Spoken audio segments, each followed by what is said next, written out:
tubashimire ko muzindutse murumviriza ijwi ry'Amerika. radiyo ijwi ry'Amerika isamira na Washington DC mu kirundi no mu kinyarwanda. Mu Burundi muyumva ku mirongo migufi ya shortwave kuri metero 19 na 22.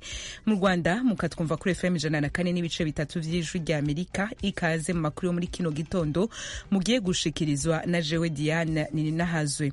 Mu Burundi mu ntumbero yo gutegura kazoza kabo hakiri kare, hari abana bo ku mutumba wa Murenge uri mu ntara ya Makamba bafatikanya kwiga, kubumba, kwegeka no gusudira. Si ukuvuga ngo n'ubuzi bwa leta bazoguma baronka, bakazoguma bakurikirana imyuga ya base bakoze. Ubu buzi bwa leta burahambaye. Uyu ni Niyonzima James, umwe mu bavyeyi yigishije umwuga w'ubuvumbi abo bana. Mu yagezeho hirya nino ku isi, Amerika iri mu bikorwa vyo kongereza abasirikare bayo mu bihugu vyo mu buseruko bwo hagati, naho umuryango umwe bwa Buraya ugiye gufatira ibihano abasirikare batemagaje ubutegetsi bwa Niger. Ano makuru yose tuyarambura mu kanyisase, mugume hafi y'amaradiyo yanyu. Nongere ndabaha ikaze nshuti bakunzi b'ijwi ry'Amerika, nayo ndabice ku masonga mu kanya nkitangura. Amerika iri mu bikorwa vyo kongereza abasirikare bayo mu bihugu vyo mu buseruko bwo hagati y'isi mu ntumbero yo kugabisha abatavuga rumwe nayo. Ibindi kuri no nkuru na mugenzi wacu Oriane Itangishaka. Mu gihe intambara hagati ya Israel na Hamas itera ikomera, Amerika yatangaje ko inteko zayo ziri mu karere k'ibihugu vy'Abarabu zigiye kongerezwa mu nzira yo kwitegurira ingingo iyo ariyo yose yokenerwa gufatwa. Yongeye iragabisha ko ishobora kwivuna umwansi umwanya uwo ari we wose mu gihe abasirikare bayo botegwa. Mu gihe abasirikare ba Israel biteguriye kugwanya umugwi w'abanyepalestiniya wa Hamas, amakenga atera yiyongera ko iyo ntambara itariko irarangira vuba. Amerika imenyesha ko yarungitse ibigwanisho vyo mu kirere vyo kwivuna umwansi muri ako karere. Lloyd Austin, umushikiranganje wa Amerika ajejwe kwivuna abansi, yabitangaje mu kiganiro k'imenyeshamakuru co muri Amerika ABC mu kiganiro This Week muri ino ndwi. Yagize ati, Recently we've seen rocket and UAV attacks against. Muri iyi minsi ya vuba tumaze igihe tubona hakorwa ibitero hakoreshejwe amarokete n'ibiduga vya burende mu ikambi hamwe no ku basirikare bacu muri Iraq na Syria. Tuvuga dushimitse ko dufise uburenganzira bwo kwivuna umwansi kandi ntituzohengeshanya mu gufata ingingo. And we won't hesitate to take the appropriate action. Umushikiranganji ajejwe imigenderanire n'amakungu Anthony Blinken we yaraherutse mu rugendo muri ako karere, yavuze ashimitse ko ico gikorwa co kongereza abasirikare n'ibigwanisho gifise intumbero yo kugabisha. Hari mu kiganiro na televiziyo yo muri Amerika NBC mu kiganiro Meet the Press, yagize ati, We don't want to see a second or third front develop. Ntitwifuza kubona intambara igira kabiri canke gatatu yaduka. Ntitwifuza kubona abasirikare bacu canke abakozi ba leta yacu bategwa, ariko ivyo bibaye turiteguye. We're ready for it.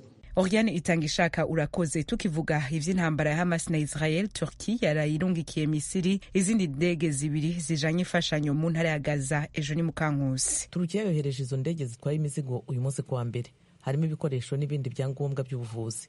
Minisitiri w'ubuzima Fahrettin Koca wabivuze, yongeyeho ko izindi ndege ebyiri zishobora koherezwa zitwaye ibindi byangombwa byo mu buvuzi. Mu ntangiriro z'uku kwezi Turukiya yohereje indege ebyiri zajyanye inkunga igenewe intara ya Gaza.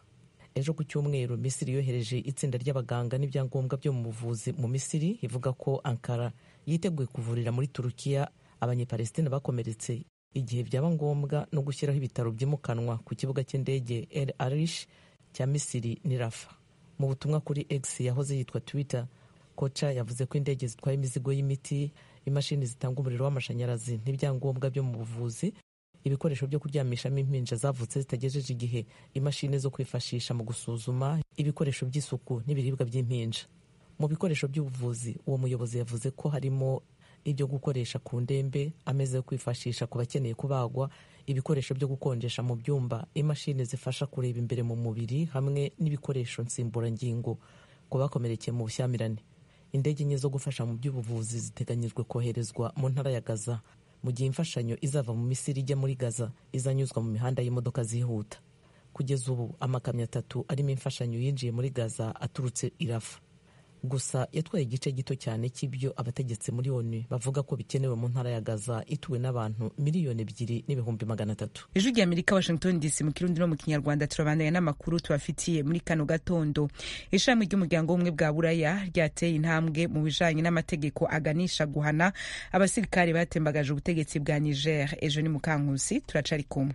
itsinda ry'ibihugu 27 ryamaganye ihirikwa rya perezida wa Niger Mohamed Bazoum, umufatanyabikorwa ukomeye w'ibihugu byo mu burengerazuba bw'isi mu rugamba ku bajihadiste mu karere ka Sahel. Ibiro ntaramakuru bya Faransa AFP bivuga ko umuryango w'ubumwe bw'Uburayi wemeje uburyo bunyuze mu mategeko uzakoreramo ubu noneho ugafatira ibihano abantu ku giti cyabo n'ibigo byagize uruhare mu guhungabanya amahoro, umutekano hamwe n'ubusugire bya Niger. Iryo tsinda ry'abayobozi bashinzwe ububanyi n'amahanga ryavuze ko ryohereje ubutumwa busobanutse ko kudeta ijyana n'ingaruka. Umuryango w'ubumwe bw'Uburayi wamaze guhagarika ubufatanye bwawo n'inkunga y'amafaranga kuri Niger nyuma y'uko igisirikare gifashe ubutegetsi.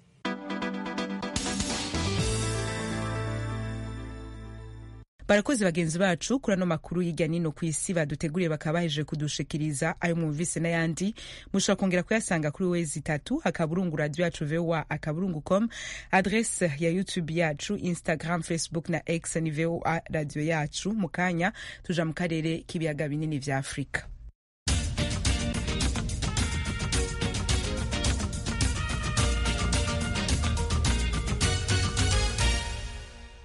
Ayo mu karere k'ibiyaga binini vya Afrika tuyahereye mu butungane bw'u Rwanda, aho witwa uzaba kiriho Gakire yavuye muri Leta Zunze Ubumwe za Amerika mu mpera z'umwaka uheze agiye kugezwa imbere y'ubutungane. Gakire yagirizwa icaha co gukora no gukoresha impapuro zinyuranye n'amategeko.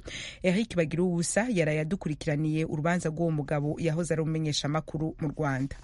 N'urubanza rwa rwitabiriwe n'abanyamakuru benshi batangiye kugera ku rukiko rwisumbuye rwa Nyarugenge hagana mu masambiri za mu gitondo. Bari bamenye ko bwana Fidel uzaba kiriho Gakire wahoze ari umunyamakuru mugenzi wabo agezwe imbere y'ubucamanza. Byaje kuba ikinyuranyo ubwo twitegerezaga mu bafungwa benshi bari baje kuburana nihagaragaremo isura y'uzaba kiriho Gakire.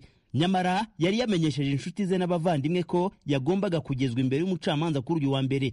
Amakuru twakuye mu bwanditsi bukuru bw'urukiko rwisumbuye rwa Nyarugenge yemeza ko uzaba kiriho Gakire atagombaga kuburanishwa kuri uyu wa mbere. Ayo makuru aremeza ko uzaba kiriho Gakire yagombye kuba azaburana urubanza rwe mu kwezi kwa 10 umwaka utaha 2024. Gusa ubwanditsi buvuga ko we n'umwunganira mu mategeko bandikiye urukiko basaba itariki ya hafi babashyira mu kwezi kwa 12 uyu mwaka. Ubutabera bw'u Rwanda bukurikiranyeho uyu mugabo icyaha cyo gukoresha inyandiko mpimbano. Mu nyandiko itanga ikirego y'ubushinjacyaha bemeza ko uregwa yiyemereye ko ageze muri Leta Zunze Ubumwe za Amerika aribwo yakoze icyo cyaha. Fidel uzaba kiriho Gakire aregwa ko akiri mu Rwanda yavuganye n'umunyapolitiki Padiri Thomas Nahimana amuha amafaranga angana na miliyoni 1. Ubushinjacyaha buvuga ko ayo mafaranga yabereye uzaba kiriho Gakire intandaro yo kwandika inkuru ibumbatiye amacakubiri mu cyari ikinyamakuru cye Ishema.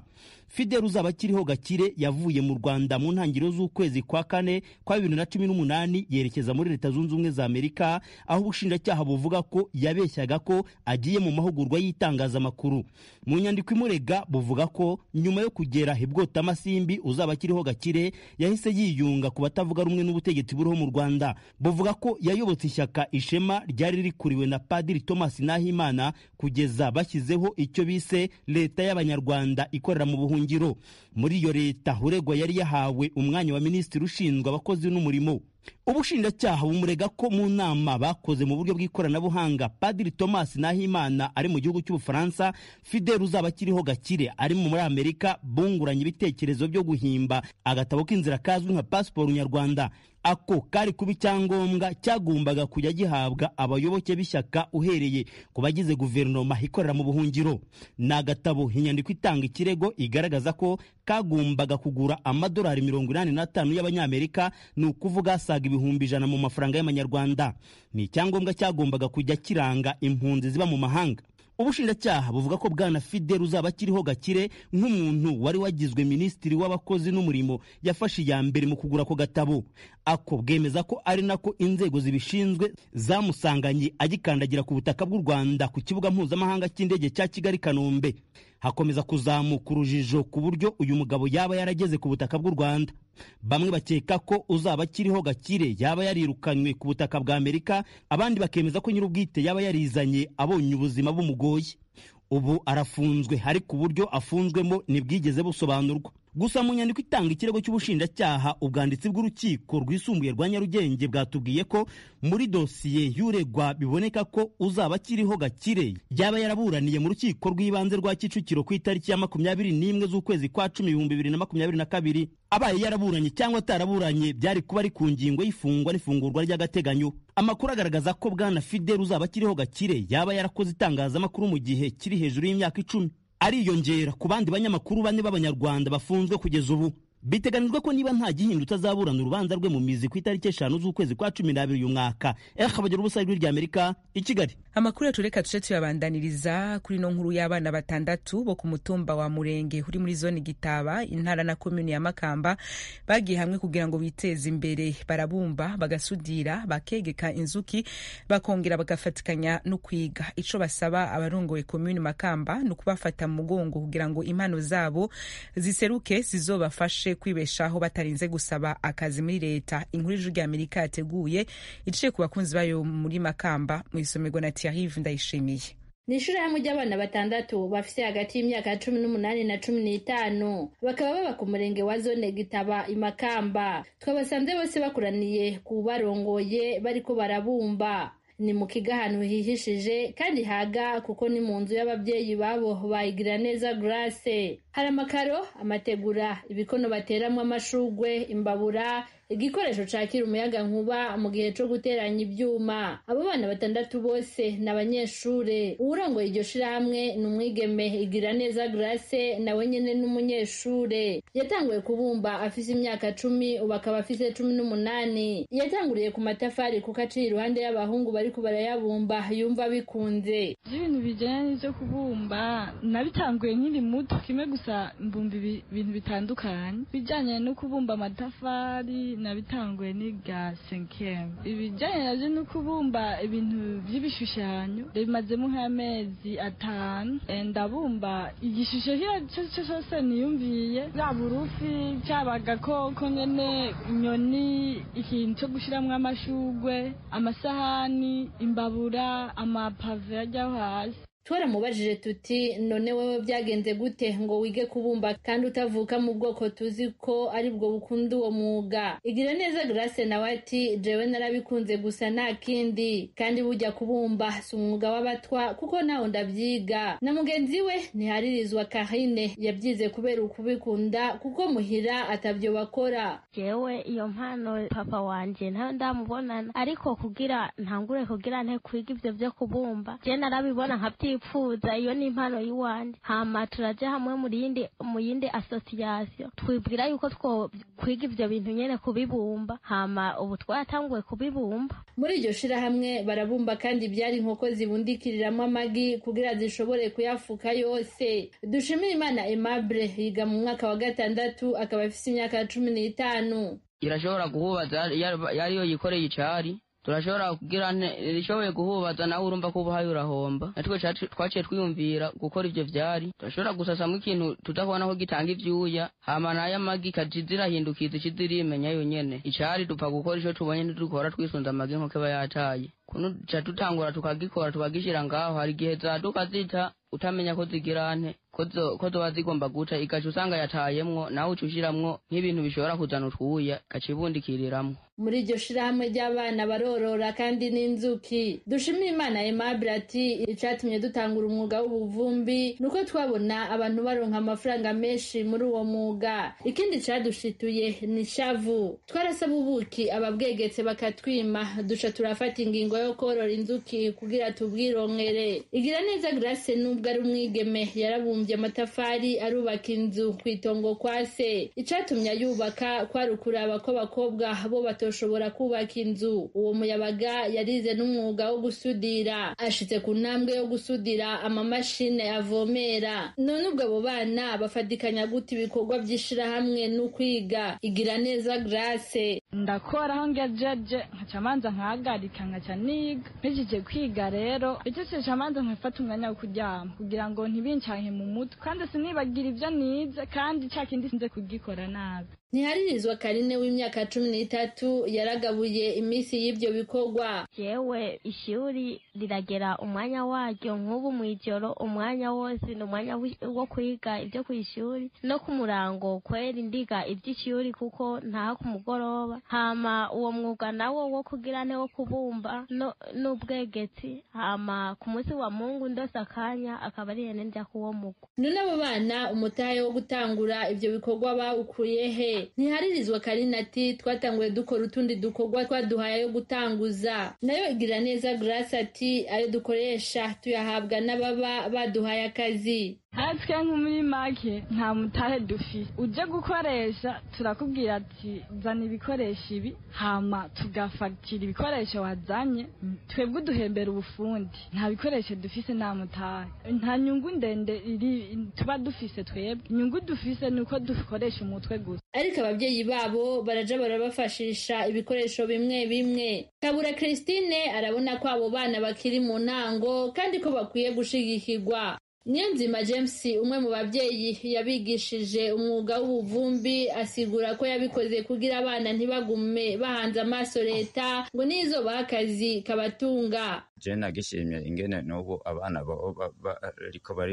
bariko bariga amashuri kuko so kuvuga ngo nubuzi bwa leta bazoguma baronka, bakazoguma bakurikirana imyuga yabase bakoze. Ububuzi bwa leta burahambaye. Kubwa Niyonzima James iyo myuga ni kazoza k'abana babo kandi kuyimenya no kuyikora bizotuma itazimangana, ahubwo bayikore n'ubuhinga buteye imbere bashobore kuronka umwimbu mwinshi. Kubw'uwo muvyeyi ni kazoza ku miryango. Kandi bakurikiranye imyuga yabase bakoze uzosanga bafise kazoza gateye imbere cyane. Ico Niyonzima James ashima kuri abo bana nishaka babikorana nubwo bakira abanyeshure, arizeye ko bazotera imbere. Ico abo bana basaba no gufatwa mu mugongo. Barafise ikibazo cabo bakuri ibumba naho borima amashurwe kugira ngo inzuki boroye zije kudahayo ibyo zihinguramwo ubuki. Ntiharizwa Karine we mu byasaba leta arashiramo isoko ry'ibyo bakora. Icyifuzo canje nifuza yuko uno mugwi wacu wotera imbere, hama leta ikaduha aho kubidandariza, katuraronderera n'isoko, ikaduha n'ahantu ho gukorera kugira abantu bose baze barabibona. Mu burongozi bwa komine Makamba, Dieudonne Hakizimana umuhanuzi wa Mustanteri ajeje imibano yishura abo bana ko bahora bashikira ugwaruka rufise impano, bahora babashigikira mu kubafasha guseruka mu mahayanishwa. Rero harabaho amahayanishwa, turatunganya amahiganwa bijanye n'izi mpano, hama uwo bikunze ko akora vyiza turamufasha agashika mu migano ku gihugu kuko bica bituma amenyekana. Ku bijanye naho bimba ibumba naho bakorera, abo bana bo kwitura abarongoye komine ya Makamba bakabafasha kubereka ukugene bo bigenza kugira ngo baronke ibyo basaba nabo batera imbere. Dutandukira igisata c'impunzi ubu naho indwi zibiri n'igice ziraheze impunzi zo muri site ya Munigi iri muri territoire ya Nyiragongo muri Republika ya Demokarasi ya Kongo zitaronka amazi. Abana bariko bahura n'ingaruka zirimwo ukwandura kolera. Jimmy Shukrani bakomera yabiduteguriye.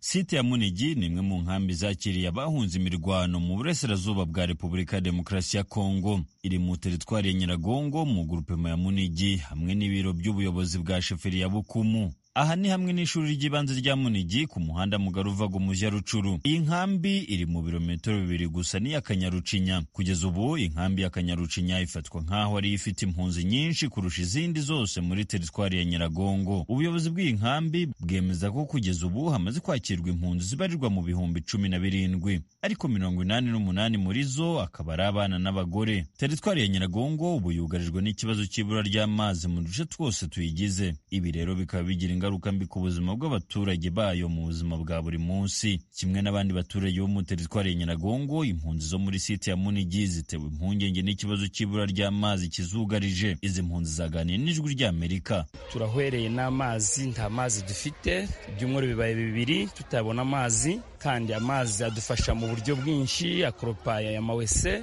abana bakanya mu myenda, ababyeyi bagafurisha, tugatekesha, turi gusumbuka cyane ku buryo ko nta mazi dufite rwose. Reka danone dore kuva mu gitondo ndo twari twanywa no kugamba ngo wasoromye uturengarenga ngo duteka ndaho wowe gateka kuko twabuze amazi. Imbunzi zabuze amazi zibura n'ibyo kurya, mbese turakennye cyane, ariko ikibazo ni amazi yo batushigirira ibundu bakaduha amazi. Nubwo ikibazo cy'ibura ry'amazi gikomeje kuba ingorabahizi ku bayicumbikiwemo, abagerwaho n'ingaruka cyane kurusha abandi ni abagore baba muri iyi nkambi. Kuba badakaraba bibakururira umwanda mwinshi ndetse bigatuma abana barwara indwara nyinshi ziterwa n'isuku nke. Ikibazo cy'amazi turarembye cyane, mbese turarembye kubera umugore kubaho ni ugukaraba ni ugufura. None ikibazo cy'amazi tugize kubura ibiryo no kubura amazi, mbese turi kubona ibi bibazo biturambiranye, tukareba n'imbunda indambara zirahari. Nawe uri kureba iby'abagore urabizi,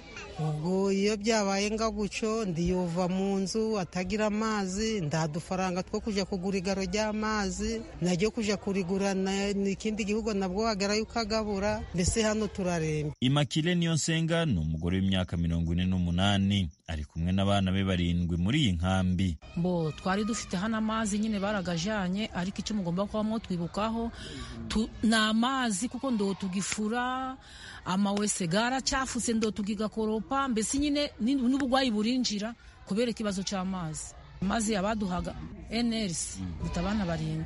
Biragoye kubana nabo ndamazi, kuko no kubona amafaranga go kuyagura ndago dufite. Ukugenda ukazungura urakigurira ubundu, wenda akagureza nga ka 5 litre, ukaja nga handi mu baturage bakagureza nga 5 litre ukabona ukaza. Ubusanzwe ishyirahamwe NRC niryo ryari rifite isoko ryo guha abaturage amazi meza, ariko ubu ryasobetse ubwo bufasha. Ibyo rero biteza impunzi kwinangira, bityo zigasaba ubuyobozi bwa Repubulika ya Demokarasi ya Kongo gushaka igisubizo kirambye. Niko Busore Kamuzinzi umwe muri basobanura. Ubwo amazi imisaranire nda kutwica bitewe na korera. Amazi ndago twabuze umuzungu wo kutuzanira amazi, tena kontra yasize aragenda ni NRC. Ndakindi ndo turabona undi wo kuduhereza amazi, turugusaba abayobozi kutugwanaho cyane.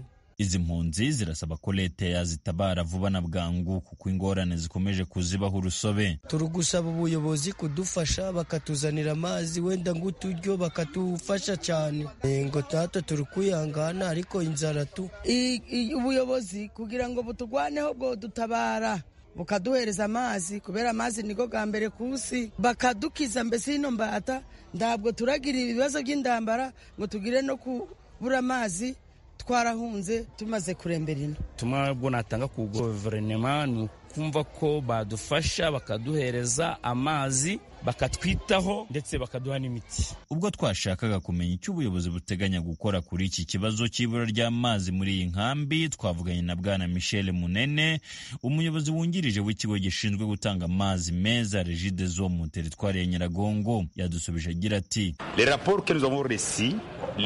raporo twabonye iturutse mu nkambi z'impunzi yemeza neza kuko iyi nkambi ifite ibibazo by'amazi, ariko hari icyo Regideso iri gukora kugira ngo iki kibazo cy'amazi kirangire muri iyi nkambi. Ibibazo byo ni byinshi, yemwe hari n'abadafite ibyo kurya.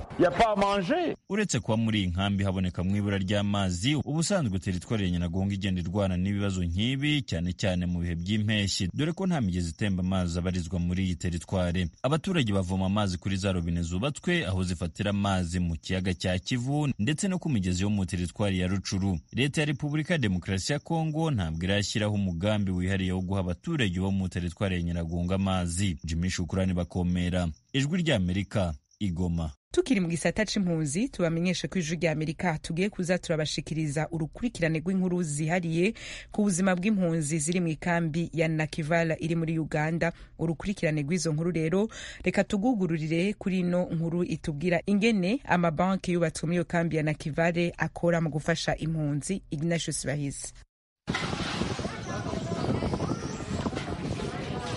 Ndahera hitwa Base Camp, niho hari ibigo bitandukanye by'ubuyobozi bw'inkambi y'impunzi ya Nakivale. Aha kandi niho hari ibiro bya leta izicumbikiye, umuryango ushinzwe ibiribwa ku isi UNHCR n'indi miryango itabara imbabare.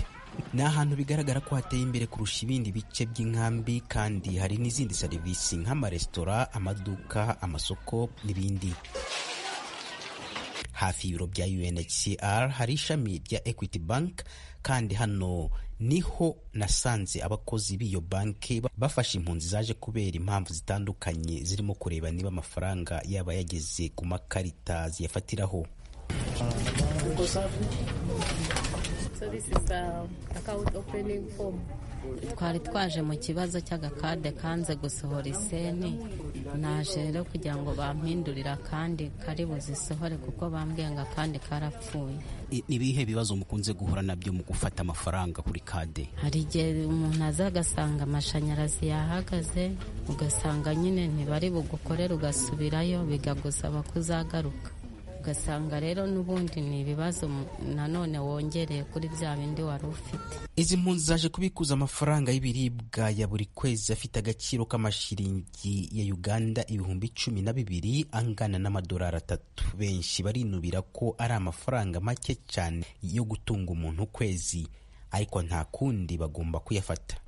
Bitewe nuko icyo uhawe ntabwo ukigaya, tuyakira uko bayaduhaye, nta kintu atumariye, adufasha bukeya ariko nta kintu atumariye gihagije urebye. Ubu ngubu izaduhembwa ibihumbi 12 by'amashiringi, tuyabonamo ufite kura ayishyura kura yonyine, sasigaye no kwibeshaho.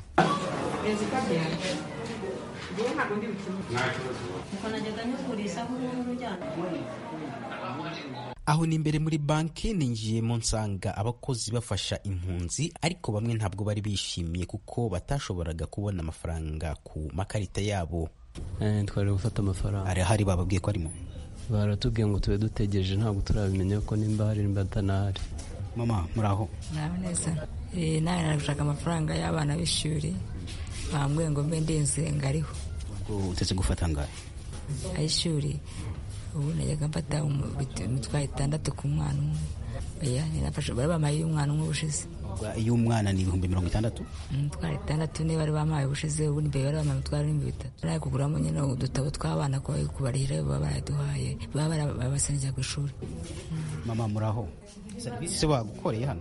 Ntago bankoreye, nagombaga gufata iseni ku wa 4 ndazibura, nza hano rero ku wa 5 aho ndazibura, barambwira ngo nintegereze, none nari ngarutse. Ubwo se iyo ugiye ukagaruka biba bitagutera igendo n'amafaranga n'ubundi? Nyine utigiye nyine, ariko nta kundi wabigenza. Ahanga no twagombaga kuza kubibaza n'ahandi kuko ku bajenti bandi baraduhakaniye ko ntaziriho. Iyi mpunzi yo muri Republika ya Demokarasi ya Kongo akaba n'umukozi wa banki yasobanijwe ry'Amerika uburyo amabanki yafashije impunzi ndetse n'ishyirahamwe rishinzwe ibiribwa ku isi ritanga amafaranga aho gutanga ibiribwa. Baduhaga impungure z'ibigori, ibishimbo, noneho wagera ahangaha ugasanga bene wacu bavuye i Burundi bishakira igitoki, abavuye mu Rwanda bishakira igitoki, Abasomali bashaka umuceri wa bezimate, spaghetti, biza kuba ikibazo, bagatangira kubigurisha kubera ko atari byo washakaga, ukagurisha ukabona amashiringi ukagura icyo washaka. Noneho rero baza kwiga kuri icyo kibazo ni gute bakibonera igisubizo. Bazanaho igisubizo cy'uko bajya batanga amashiringi binyuze muri banki. Icyo byahinduyeho cyane cyane ni imibanire yacu n'abatuyobora, ko twagiraga ikibazo wajye kugurisha ibigori byawe bakaza bakabikwambura, nta burenganzira ufite bwo kugurisha imfashanyo baguhaye kandi wowe utari bubirye. So icyo kibazo cyarakemutse burundu. Ubu no munsi baraguha amashiringi ukagenda ukagura icyo ushaka, wowe nyine urimenya. Umuyobozi w'ishyirahamwe rishinzwe ibiribwa ku isi muri Nakivale Bwana Santo Asimwe avuga yuko nabo bazi neza ko amafaranga baha impunzi ari make cyane atashobora gutunga umuntu ukwezi kose, ariko ngo niyo bafite yonyine kuko ibihugu bitanga ayo mafaranga byarayakase kandi umubare w'impunzi akaba wiyongera buri munsi. Ignatius Bahizi, Ijwi ry'Amerika, Uganda. Ijwi ry'Amerika ni nonga duce tuba turabangiriye amakuru yacu ya kino gitondo. Dushimire abagize uruhara muri kuri mikro, mari kumwe na Joy Diane ni nahazwe, yakoze Nadia Taha yegeranije amajwi yacu. Etienne Karekezi niwe yaraduhagarikiye. Ku izina rya bagenzi bacu tubikibanuye, twifuriza kubandanya muranirwa mu byo muri imwo, turongera mu biganiro byacu byo masaha ari imbere.